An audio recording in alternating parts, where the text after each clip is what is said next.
Have you ever wondered if fate has a way of bringing the right people into our lives exactly when we need them most? Before I share this incredible journey that changed not just one life but many, take a moment to hit that like button and subscribe, because stories like this one remind us why we're all connected in ways we can't always see. James Collins stared at the clock on the wall of the hospital break room, the fluorescent lights casting harsh shadows across his exhausted face.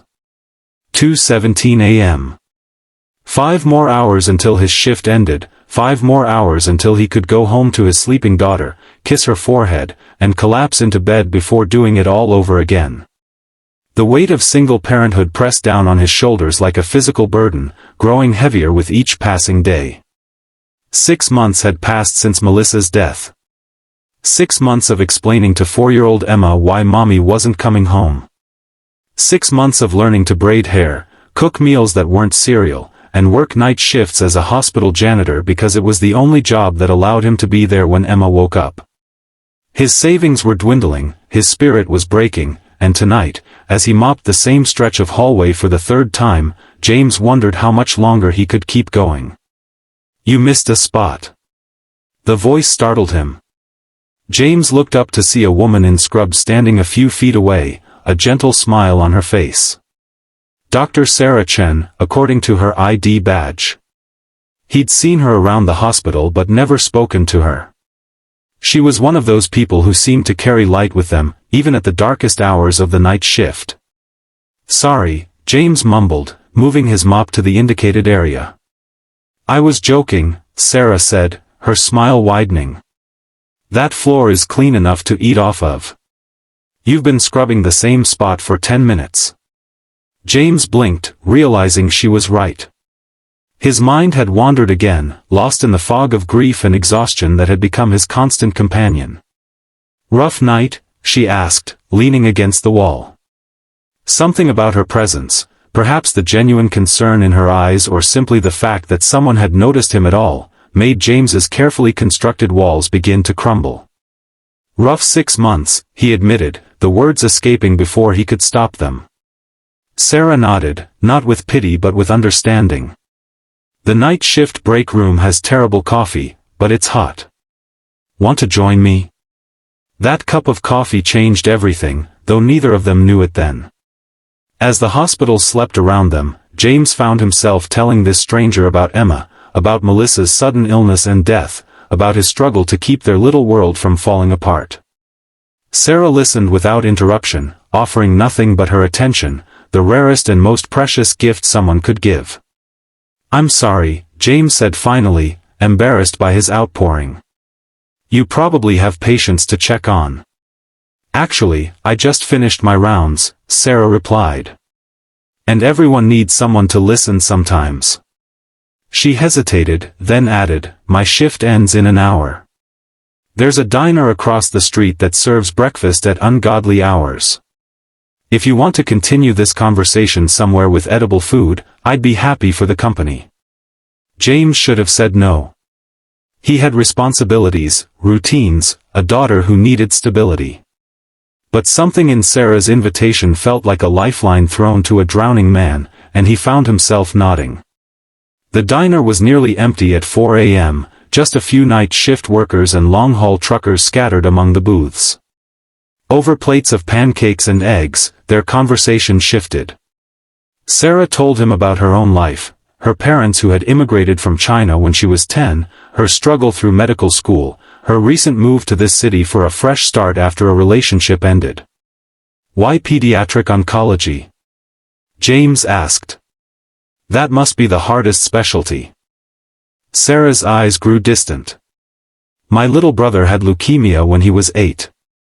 The doctors who treated him, they became our heroes. Not just because they saved his life, but because they saw us as people, not just patients. They made the darkest time of our lives bearable." She smiled. "I wanted to be that for someone else." As dawn broke outside the diner windows, James realized he'd laughed for the first time in months. The crushing weight on his chest had lifted, if only temporarily. When they parted ways in the hospital parking lot, he felt something unfamiliar stirring in his heart, not happiness exactly, but possibility. Same time tomorrow? Sarah asked casually, keys jingling in her hand. I'll be the guy with the mop, James replied. Their night shift meetings became a ritual. Sometimes just coffee in the break room, sometimes breakfast at the diner. Sarah never pushed, never rushed, never made James feel like his grief was an inconvenience or his struggles as a single father were a burden. She simply existed alongside him, a steady presence in his chaotic world. 3 weeks after their first conversation, James's babysitter cancelled at the last minute. His sister, who usually covered emergencies, was out of town, and his parents lived 3 states away. With no other options, he called the hospital to say he couldn't make his shift. Bring her, Sarah texted when he explained the situation. I'm off tonight. I can watch her in the pediatric lounge while you work. I can't ask you to do that, James protested. You didn't ask. I offered. That night, Emma met Sarah. James had worried his daughter would be shy or frightened in the hospital setting, but Emma, with the resilience of children, took to Sarah immediately. By the time James checked on them during his break, they were huddled together on a beanbag chair, Sarah reading Where the Wild Things Are, while Emma corrected her if she skipped a word. She knows it by heart, James explained. It was Melissa's favorite. Sarah nodded, understanding the significance. She's amazing, James. Smart, funny, kind, just like her dad. The compliment caught him off guard. For so long, he'd seen himself only through the lens of his failures, the husband who couldn't save his wife, the father struggling to hold things together, the man barely keeping his head above water. Sarah's words reflected a different image back to him, one he barely recognized but desperately wanted to believe in.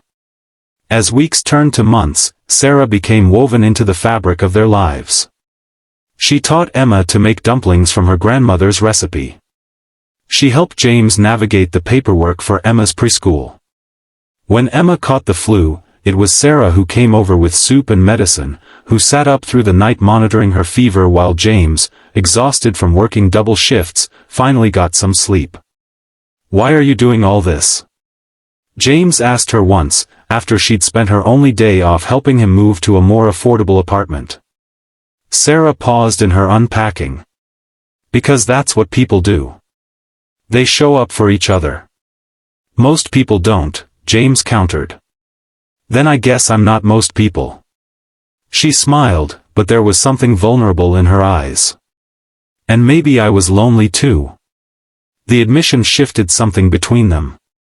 James had been so consumed by his own struggles that he hadn't fully considered that Sarah might need him too, not just as someone to help, but as someone who saw her, who valued her beyond her role as doctor or friend. Their first kiss happened on a Tuesday evening, 6 months after they met. Emma was in bed, and they were washing dishes side by side in James's tiny kitchen. Sarah was telling a story about one of her patients, a 10-year-old boy who had decorated his hospital room like a spaceship. James looked at her, really looked at her, and saw not just the woman who had helped him survive the darkest period of his life, but someone he wanted to build a future with. When he leaned in, she met him halfway. Their relationship wasn't without challenges. James struggled with guilt, feeling as though loving Sarah somehow diminished his love for Melissa. Emma had moments of confusion and jealousy, worried that this new person in their lives might replace her memories of her mother. Sarah's demanding schedule at the hospital meant weeks sometimes passed where they barely saw each other. But they faced each obstacle together, with patience and honesty. Sarah never tried to take Melissa's place, instead helping Emma create a memory box where she could keep special items that reminded her of her mother. James learned that loving Sarah didn't mean forgetting Melissa, but rather honoring her by finding happiness again. The most unexpected challenge came from Sarah's parents, who had traditional expectations about marriage and family. They were wary of their daughter becoming involved with a widower and his young child, concerned about the complications such a relationship would bring. They'll come around, Sarah assured James after a particularly tense dinner with her family. They just need time to see what I see in you. And what's that? James asked, half joking to hide his insecurity. Sarah took his face in her hands. A man who loves deeply and completely. Who puts his daughter's needs above his own without resentment. Who works harder than anyone I've ever known. Who made me believe in second chances. A year after they met, James proposed. Not with an elaborate plan or expensive ring, but in the hospital break room where they'd first shared coffee, with Emma as his co-conspirator, holding a hand-drawn sign that read, "Will you be part of our family?" Sarah said yes through tears, and Emma launched herself into her arms with a squeal of delight that brought smiles to the faces of everyone in the hospital corridor. Their wedding was small but joyful. Emma served as flower girl, scattering petals with such enthusiasm that she ran out halfway down the aisle and had to improvise by tossing handfuls of air. James's parents beamed from the front row, having embraced Sarah from the moment they met her. Sarah's parents attended too, their initial reservations softened by the obvious happiness their daughter had found. During the ceremony, James included special vows to Emma, promising to always honor her mother's memory while creating new family traditions together. There wasn't a dry eye in the room when Emma, unprompted, hugged Sarah and whispered loudly, "I promise to be a good daughter to you too." Life settled into a new normal. James, with Sarah's encouragement, enrolled in night classes to finish his degree in engineering, a dream he'd abandoned when Melissa got sick. Sarah was promoted to head of pediatric oncology, implementing programs to support not just the children but their entire families through treatment. Emma thrived in school, her natural resilience bolstered by the stable, loving home her father and Sarah had created. 3 years after they met, their family expanded with the birth of twins, a boy and girl they named Michael and Lily. Emma embraced her role as big sister with pride, reading to the babies every night just as Sarah had once read to her. The night the twins came home from the hospital, James found Sarah standing in the nursery, watching all 3 children sleep. "What are you thinking?" he asked, wrapping his arms around her waist. "I'm thinking about that first night we met," she said softly. "How lost you looked. How lost I felt, though I didn't admit it then." She turned in his arms.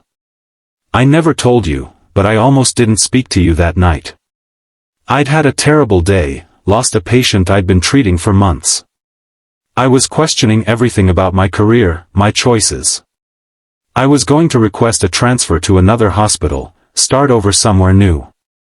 "What changed your mind?" James asked. "You did," Sarah said simply. "Watching you mop that floor with such care, even when you thought no one was looking. It reminded me why small acts of kindness matter. Why showing up matters, even on the hardest days."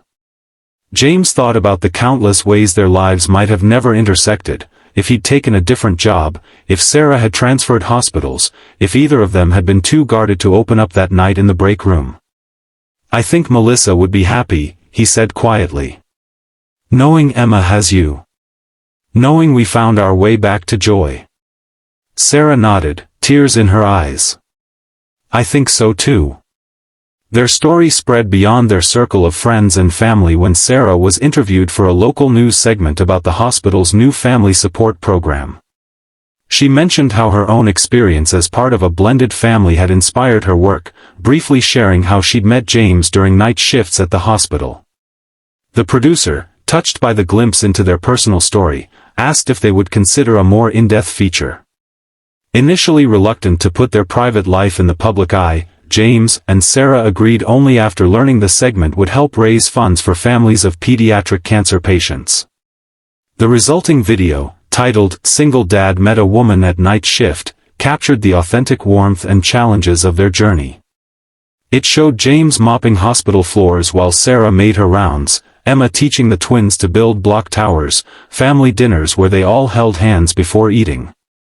It showed Sarah's parents now doting on all 3 grandchildren, and a quiet moment at Melissa's grave, where the whole family brought flowers on her birthday. What resonated most with viewers was the honesty with which James and Sarah spoke about grief, second chances, and chosen family. They didn't present their story as a fairy tale but as a testament to the healing power of connection, to the possibility of finding light even in the darkest times. The video was posted online with a link to the hospital's family support fund. The producers hoped it might reach a few thousand people. It reached millions. Comments poured in from around the world, from single parents who saw themselves in James's struggle, from healthcare workers who recognized the toll of night shifts, from people grieving losses of their own who found hope in their story. Donations to the Family Support Fund exceeded all expectations, enabling the hospital to expand the program to help hundreds more families. But the most meaningful responses came from people who said the story had inspired them to take a chance on connection, to remain open to possibility even when life seemed at its bleakest. "I was ready to give up," one comment read. "But your story reminded me that sometimes help comes from unexpected places, and tomorrow might be the day everything changes."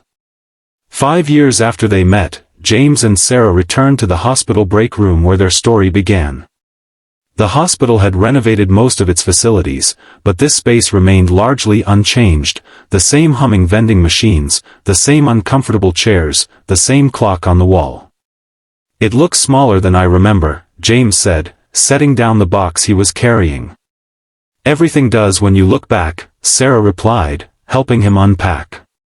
They were delivering care packages for the night shift staff, good coffee, homemade treats, gift cards for the diner across the street. A small tradition they'd started to mark the anniversary of their meeting. James was no longer a janitor but an engineer, designing medical equipment for the same hospital where he once mopped floors. Sarah continued her work in pediatric oncology, her family support program now being implemented in hospitals across the country. Emma, now 9, was a budding artist whose drawings decorated many of the hospital's pediatric rooms.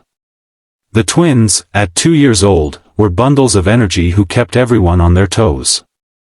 As they arranged the care packages on the break room table, a young woman in a janitor's uniform entered, looking as tired as James had felt that night 5 years ago.